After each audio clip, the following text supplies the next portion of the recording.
We're meeting today for the Education, Environment, Sustainability Committee meeting on the 22nd of October. We're starting early today. It's 2:46. Can we have a roll call? And just as a reminder to all who are in attendance, this meeting is being recorded and live streamed on the county's YouTube page. Calling the roll, Ms. Simon, Here. Mr. Schlepper, Here. Mr. Hauser, Here. Mr. Jones, Here. Mr. Miller. Here. There is a quorum. Any public comment? No, Madam Chair, no one has signed in. So we do have minutes from September 17th. Can I have a motion to approve those minutes? So moved. Second. All in favor? Aye. Minutes approved. We have 2 matters referred to committee. Can I have the first one read, please? Resolution number 2025-0274, authorizing an amendment to resolution number 2024-0396, an amount not to exceed $250,000 to the Murders Taylor Human Services System for the relocation of the Students of Promise Prentice Place Transitional Living Project. From the District 8 ARPA Community Grant Fund. Okay. Madam Chair, Trevor Mackler, County Council staff. This is an amendment to a resolution that the council already passed because the address has changed in Cleveland Heights. Mr. Ivory is here to present the item again, but just for those that think this might look familiar, it is. So it's amending a prior award. So I just wanted to give you a little history there before Bob presents. Thank you. Okay, so is Mr. Ivory coming up to speak? Yes. Okay. Good afternoon, Madam Chair, council members. Great to be before you as always. I appreciate the opportunity of coming back to present. Just for the sake of maybe summarizing where we left off, as Trevor stated, initially had the privilege to come before you when it was the former rectory in which I was looking to convert into a transitional living facility for homeless women and children. Now it's the convent, which is about 3 doors down. So basically a change of address, same project, same concept, same goal, same need. But not to be presumptuous, I'm going to just for a minute or two, just give you additional backdrop to the project, which is located at 2423 North Taylor Road in Cleveland Heights, being in partnership with Murders Taylor, who is our fiscal agent, in order to restore and repurpose the former St. Louis Church Convent into a comprehensive transitional living facility for homeless women with children. The facility provides safe, dignified housing for up to 15 mothers with a maximum capacity of 30 individuals at any given time. I anticipate a typical stay of 3 to 6 months while providing comprehensive wraparound support services, case management, educational support, job readiness, school and community-based mentoring, as well as on-site child learning center, parenting classes, wellness, just pretty much that wraparound as I presented earlier.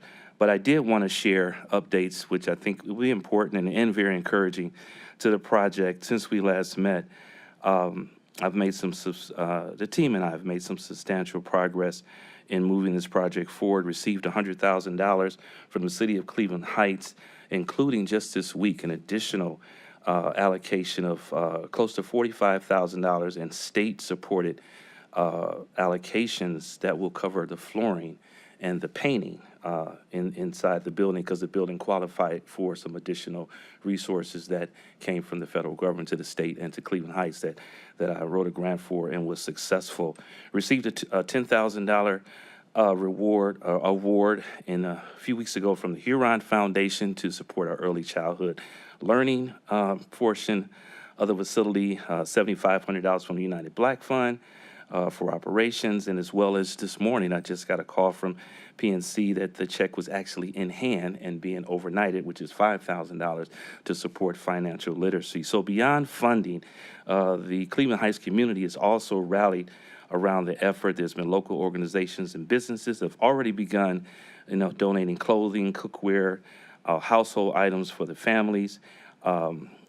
tutoring services, committed to providing some in-kind support, mentoring, and so forth.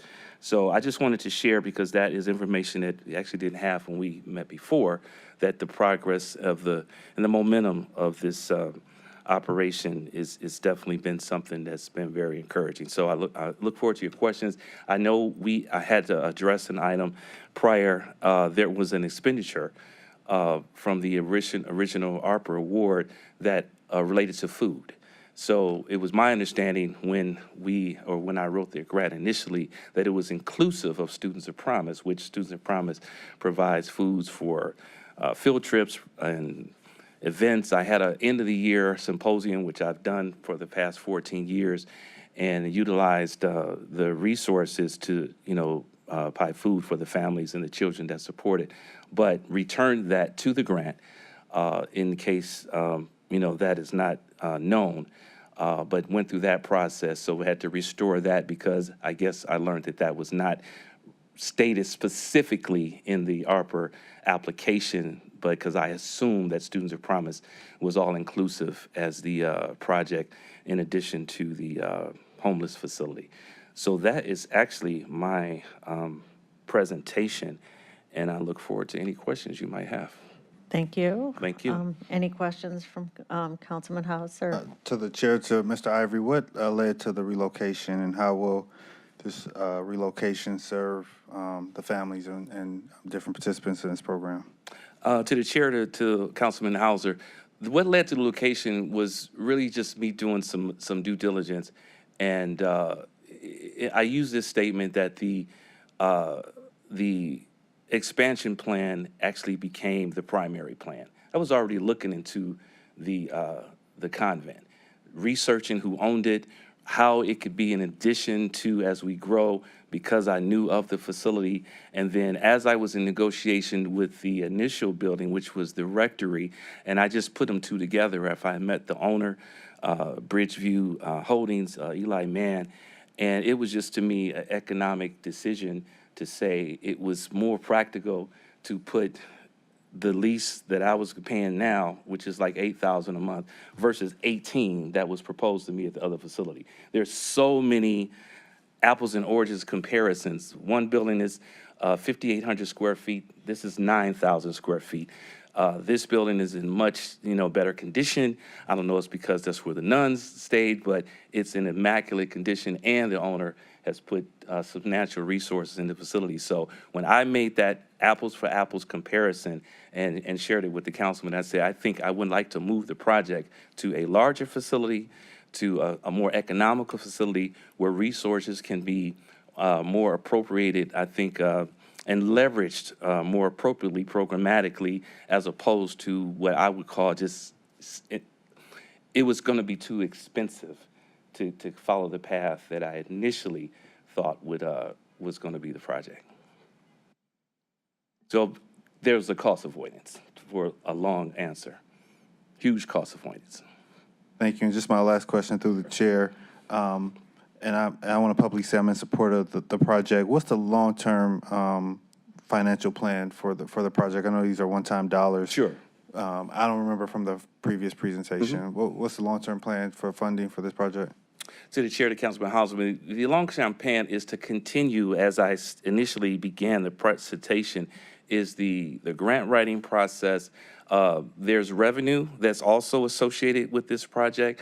I've had some conversations with Director Patterson, with HUD. I've had conversations around how the facility, and I have identified maybe 2, if possible 4 beds that can be considered as overflow for homeless shelters for women and children. That's a revenue generator, as well as there is a full, and will be a full operating daycare center, up to 24, as the licensing process in the process. That's also a revenue generator. So part of the plan is to also generate revenue so it could sustain in part itself. In addition to that, I'm a seasoned grant writer, and for the last 20 years, I've been able to support and find resources wherever they are. So it's pretty much a combination of revenue and also resources that will sustain this, understanding these are one-time dollars.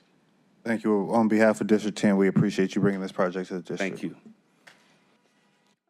Councilman Schlepper. Hi there, through the chair. I was just curious about some of the future opportunities for collaboration.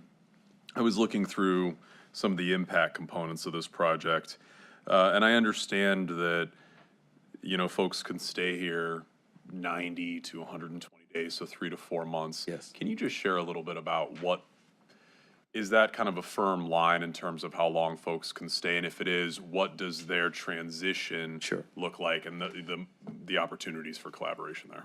To the chair, to the councilman, that 3 month to 6 months is just based on some of the research and some of the other facilities similar to this. And I'm really just kind of following what the pattern, what the trend, what some best practices are.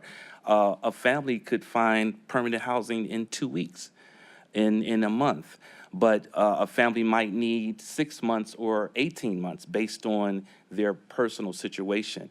I use an example of the Haven Home, which was, I have a great relationship with the executive director there, and she said some of their families or mothers stay there for a year. Say if they come pregnant and they give birth, and they're going to need additional time just based on that life issue or that life circumstance. So the barometer of 3 to 6 months is just based on what an average would be. However, the transitional plan and the case management plan begins as soon as they enter the facility. There's a case plan that's put together and a pathway to self-sufficiency and self-reliance. And how that's going to look is the services, and that's why programmatic services are so important, because the more wraparound, the more support, the more GED prep, the more workforce development, the more trauma-informed care helps to prepare individuals to make that transition. But there's partners that have even reached out before I've even finished putting paint on the wall, that are looking to partner and help be a part of that transition. Then just one more question through the chair. You know, when we talk about this particular community, I remember this and being surprised that Cleveland Heights, University Heights has this level of issue with homelessness. And, you know, it's, of course, deeply unfortunate. Can you just share a little bit about what the collaboration looks like with the school district? Yes. And how that could potentially shift in the coming years? Is there kind of a model that you're following there? To the chair, to the councilman, thank you for that question. And as I stated earlier, thanks to Councilman Jones bringing me back here from sunny San Francisco in 2014 to launch the Achievement Gap effort in Cleveland Heights among the other districts.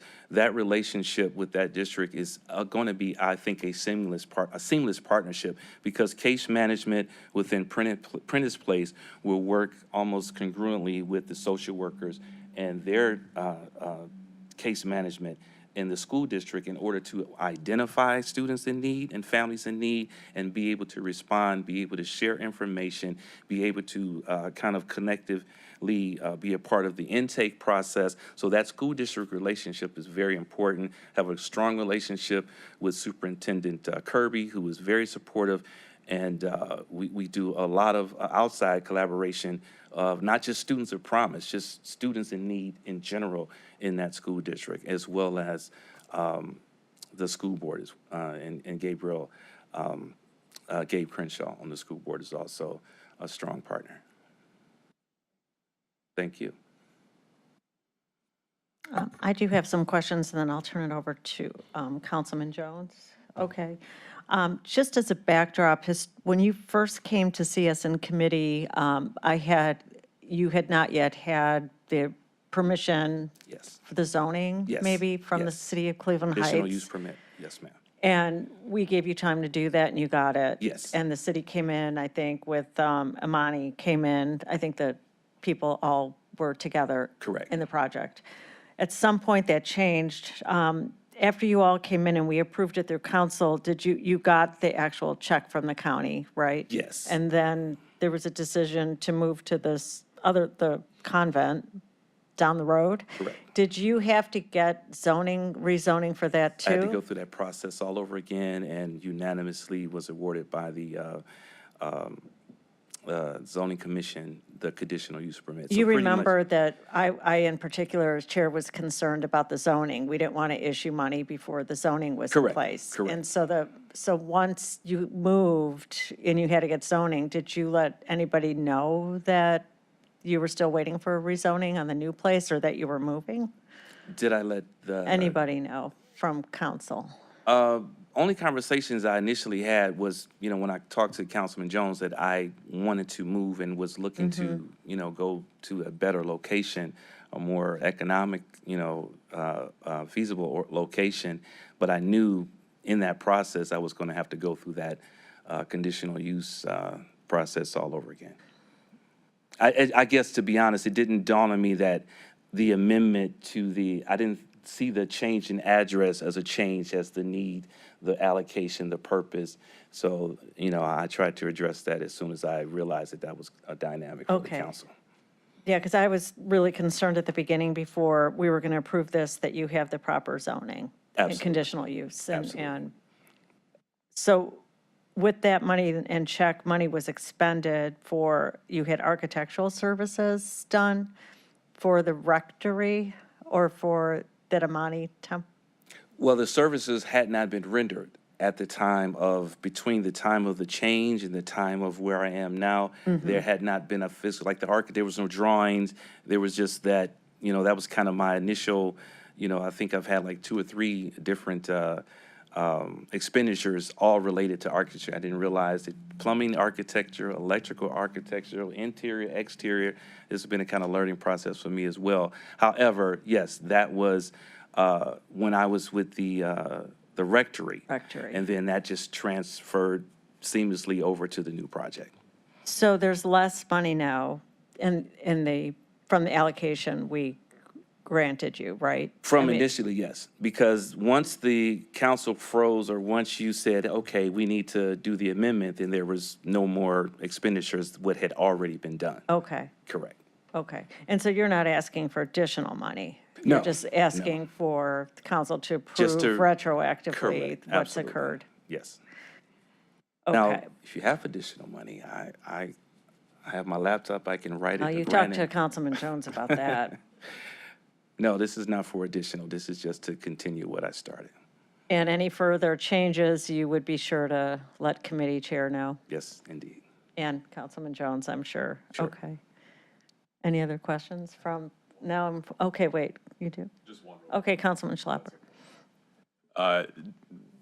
Through the chair, so you mentioned this was initially was going to be at the rectory, is that correct? And then you've moved 3 doors down Convent. to the convent.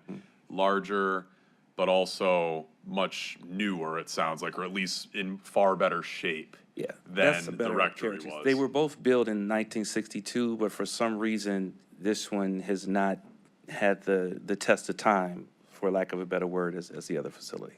Does that shift, and this is just from my own understanding, does that shift the cost? It's a larger facility, therefore maybe more to do, but because the facility is in so much better shape, perhaps less to do. So are you going to have to put, I guess, bigger picture question, more or less money into the new address? Renovation-wise, it would be about the same. The sprinkler system is going to cost the same. It's actually less. The windows have to be replaced on the second floor for egress. There's actually less windows in the smaller building that have to be adjusted than in the larger building than the smaller building. I think I got a quote for $35,000 in the rectory for replacement of windows. It was $10,000 because of how the rectory, or how the convent is designed. They're just plain windows. The rectory actually has some wide, very customized, very, different in shape, so which is going to take a lot of different construction. So even in that itself, there's about a $25,000 in cost saving in not having to outfit the windows in the convent as I would have to in the rectory. But some of the other dollars are pretty much about like sprinkler system, ADA ramp. Some of those costs are going to be the same, but the lease was major, and the terms of the lease were even more to the liking of this project. Well, I have a 10-year lease where I was going to have a 5. So hopefully in 10 years, we can replicate this project, in some other places in the county.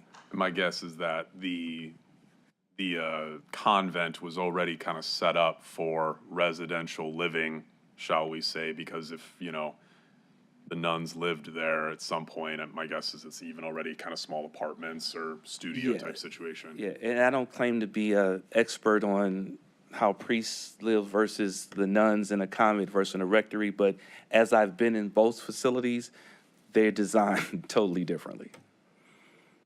I just have a follow-up question. Did you actually sign a lease with the rectory? No. No. And that was the other part that prompted me to look into the convent, because I was in that process. And that's where we kind of realized that it was not going to be economically wise to pursue the avenues that I was in the process of. So no, I had not signed a lease. Do you have a lease now? Yes, I with do. the- Yes. Okay, A 5-year lease with a 5-year option. okay. Thank you, Madam Chair. I think I just want to start by just sharing why I have such a passion for this. As a funeral director, when I meet with families, a piece of them stays with you. What they're going through, and you empathize when someone loses a loved one. But it's always impacted me when I've seen young men, African-American men who have died, whether it's victims of gun violence but it may be around drug activity, all of those things. But regardless of whatever the circumstance might be, they tend to never finish high school, age 14 to 17. Graduating, that's one of the pieces of information that goes on a death certificate. What grade did you finish in school? 9th, 10th, 11th is always the common thread. Even if they're 30 years old when they pass, or 28 years old, that's kind of the common thread. And what I found in closing the achievement gap was that these children, 14 to 17, are dealing with a lot of life issues which are preventing them from learning 2 + 2 = 4 and reaching their full potential. And closing the achievement gap as an initiative, not just simply Bob Ivory and his company that fulfills these initiatives, that closing the achievement gap initiative actually is a remedy to put a mentor in the high school that builds a relationship with the child and identifies through trust the challenges they're facing. If it's hunger, you connect them to the food bank, or that's why they call linkage coordinators. Whatever the issue might be, you're able to address it, and the child builds a level of trust that supports all that the school is doing for the child, from janitor to the superintendent to the parents. So when the children start dropping out because of all of those life challenges, but you put a mechanism in place like we have here that helps them to stay in school and to graduate and hopefully mitigate a lot of those negative activities. And there is a direct correlation between the misbehavior in the community and the underperformance of the children in school. It's a direct link. You help those children, you bring the misbehavior down in the community down. And this is a remedy, and it's part of the solution. They close the gap. I'll give the parents, the janitor, and the superintendent getting the child from A to X or Y, and then you go X, Y, Z. You just close the gap. But that's where the finish line is. That's where the celebration is. And that's what we have here, the moment of celebration, that we're keeping the children on the correct path and avoiding the destructive activities that life can present. And so that really is the heart of the passion. As he said back in 2014, when we brought this initiative to Garfield and other cities, and he's now in Cleveland Heights and Warrensville, I believe, where you are now. To have those, to see over the years the graduation rate rise, have a 92% in Cleveland Heights, 96% in Warrensville Heights, after 14 years ago being in the low 70 percentiles, right under 70 percentile, to have that positive impact and know that these children's lives are being changed. That is what his company, Students of Promise, is actually doing as we give the money as a county to the school board The school board then hires his company. They give him a classroom, and he puts a mentor in that classroom, and they engage those at-risk youth. So that's the mechanism. That's what is happening, and building those relationships and keeping those children in school. But one of the things that can destabilize the family is parents lose their home. So if a parent loses their home in Cleveland Heights, they may end up leaving and going somewhere else, and now they're no longer in Cleveland Heights High School. So by having a homeless shelter of you said 15 parents, 15 single families. mothers, and they are mothers, which means they have children, and those children are in the school. So by having that, it is a natural progression, extension of the fundamental core work of helping the children remain stable and in their homes. So that is what, it's just not some second side business. It is a little extension of the core work that's being done around our children and meeting their needs, providing some of the most fundamental needs for them. So again, like the councilman whose district this is in and who has been extremely supportive of his community and the stakeholders, I stand in support of this as well. I thank you for all the work that you've done. The replication of what you're doing is something I support everywhere, whether it's Cleveland Clinic and John Hay High School. Ted Ginn is doing the exact same thing. Everyone knows the name Ted Ginn, but that is what we have here. And I'll let you know I will continue to work to move that initiative forward. And any that are in parallel with the type of work you do, any of your friendly competitors, anyone that can rise to the level that I've seen of what you do, certainly would support those things. But that is, for me, it is the secret sauce. Ted Ginn had it first. It is the secret sauce to helping a desperate need in our community. And it is happening in school systems around this county, cities who you wouldn't think have these challenges, but they do. They do. And this is a way of addressing those concerns for those cities and school systems that want to. So again, I thank you for all you've done over these close to 14 years. And so thank you. So no questions, but thank you. Okay, do I have a motion? Oh, Council President? Just a comment that I totally support the importance of having these kind of housing services outside of the downtown area in Cleveland. I think it adds another dimension to our capabilities, and it's very worthwhile. And with that, I'll make a motion to refer this resolution to the full council for second reading. Before I second it, and I do second it, I feel you've been very diplomatic at the podium. But to Councilman House's question around the transfer, the negotiations did not go well. Okay, and the cost was a little higher than, and I think the transition was, you actually saved the county monies. You saved dollars by changing venues. When you realized you had not signed a contract with the first one, you simply, when things didn't work out, for whatever reason, the new location is larger, and you've already described the nature of the building, and the lease amount is less.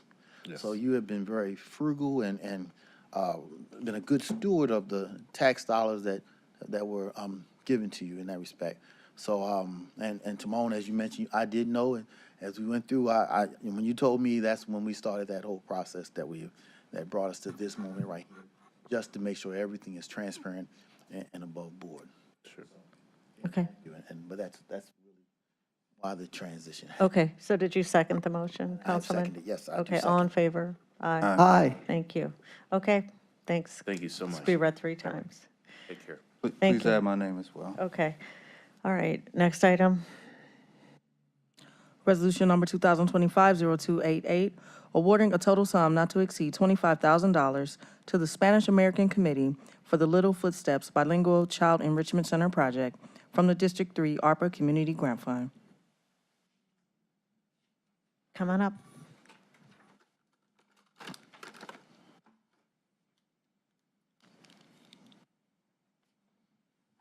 Hello.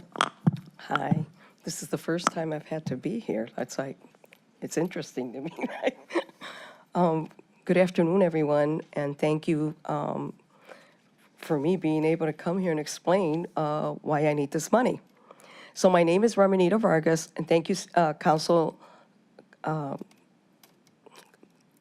for inviting me and for having me. My name is Ramonita Vargas, and I am the CEO of the Spanish American Committee.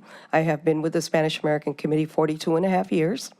And when I first met Mr. Sweeney, we talked about, you know, our child care center has been around since 1972. It was the first Hispanic child care center in the city of Cleveland and in the state of Ohio, as well as the Spanish American Committee has been around 60 years. It was the first Hispanic social service agency in the city of Cleveland and in the state of Ohio. We serve about 3,500 people a year. Most of the people that we serve have huge language barriers. So since the beginning of the organization, we decided to have a couple of programs that, you know, a lot of our people go places and they're unable to communicate. Because it's a social service agency, we decided to have workforce, we have social services, we have a first-time home buyer program. We also have social services that just started up when Hurricane Maria hit. We served 2,800 people walking in through our doors. We had no idea what we were going to do. And I spoke to a couple county people and the city of Cleveland, and we were able to get some dollars so that we were able to have a social services department, because being a social service agency, we should have had a social worker, but unfortunately we didn't have the money. Now we have the money, and now we can take care of more people. But going back to Little Footsteps Child Enrichment Center, our children that come to our child care center they come from the most poverty-stricken homes. A lot of them are from Latino families that don't know where to go. And we hire Spanish-speaking individuals so that these children can feel like they're at home with their families. We've moved to in the time that I've been there, 4 different child care centers. We were able to find, it was a vision of the board and myself for many years, that we have a brand new state-of-the-art child care center for our community. Especially in the Clark Fulton neighborhoods, there is no child care center in that area. We were able to work with Blanket Mills, and we had, oh my God, a meeting about 2 years in a row. We met with them, trying to go back and forth. And in the beginning, it didn't work out. Then we had to try again. It didn't work out. The third time, they reached out to us because they were looking for a partner. We finally were able to come up with a decision that we were going to move in there, because we had to think, how are we going to bring in the money? How are we going to, it's a much bigger location. We had 48 children. We are able to have 90 children in this location. A lot of the kids that come to our child care center, they don't come dressed right. They don't eat breakfast sometimes. We're able to give them breakfast. We're able to give them lunch. We're able to give them a snack. We just moved about a week ago into this new location. These kids cry. They don't want to go home. It's such a beautiful location that I get emotional because it was a vision of mine.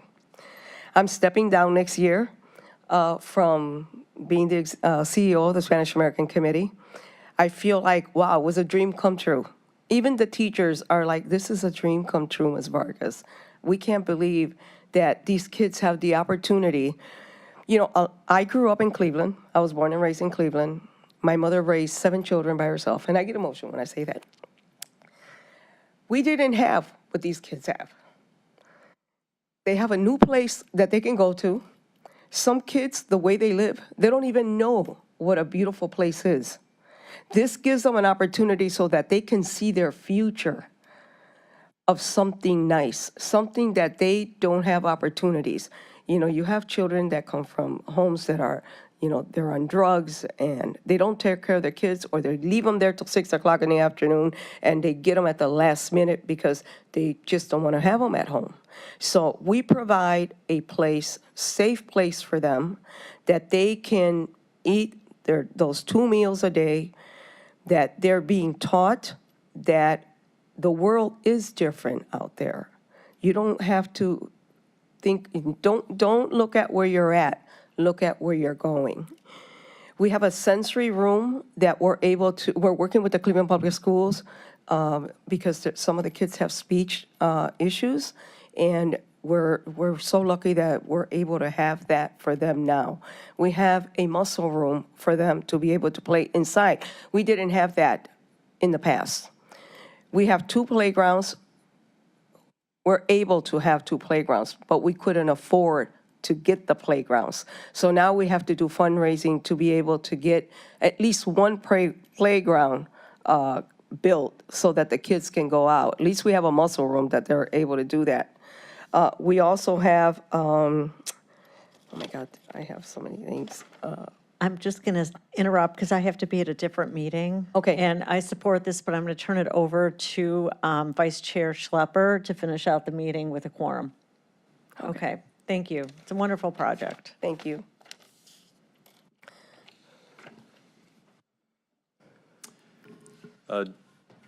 Do any of my colleagues have any questions for the presenter? Yes, thank you for sharing. I'd like to know, where are you actually located? The new location? The new location? It's at 3466 St. Rocco's Court. It's in the new Blanket Mills building next to, we're together with Metro West, and there's a new, well, there's apartment buildings. Low to moderate income families live above us, You said which 34, they are excited to have their kids come to our childcare center. 3466, what was the, 3466 St. Rocco's Court. St. Rocco's? Okay, It's right across from St. Rocco's Church. okay, thank you.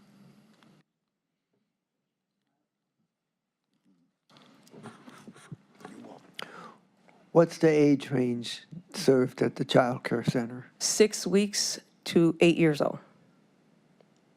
And do you have educational programs for the preschool population in the 3 to 5 range? Yes, we are a 5-star program. We're actually a gold star now. UPK, Preferably. Okay, great. Okay. Thank you. I'm familiar with some of the work that you've done. I don't know the full breadth of it, but thank you for your years of service and what you've brought to Cleveland. Thank you. Once upon a time, I was a high school teacher, and I've taught in, pretty much the most difficult situations that you can find in urban environments. And what I have seen as an educator is everybody's trying to find this answer, this quotient. And I think the reality is that those kids just want to know that somebody loves them, Yes, right? that's the most important thing. Pretty simple. Yes. But also understanding the impact that the educational services that you provide can have on students. And what's interesting to me is that especially early childhood, and I would say, pre-K through 1, the positive impact of the work that you're doing has lifelong implications Yes. for them. And even just the ability to be in a safe space and know definitively that they have 2 meals, Exactly. And I remember teaching in buildings where I knew that those students were only going to get 2 hot meals in that building. And I knew what they were leaving and going home to as well. So again, this is life-changing work. It's something I like to call mission-critical work. And I support everything that you're doing. So thank you for your continued efforts here. Thank you. You're saving lives, and I hope whomever fills your shoes upon your retirement, they've got some big shoes to fill, it seems like. I've heard that so much. I'm a very humble person. I don't really think of myself like that. I just work, I love my community. I was raised in that community, and I know the people that we serve, when they come to our organization, it's because they need the help. A lot of people are proud people. They don't like looking for services, but that when they're walking in through that door, they need the support. And we try to do the wraparound services so that it makes it easier for families that we serve. They come to one place and they can feel comfortable within that one organization. I love it.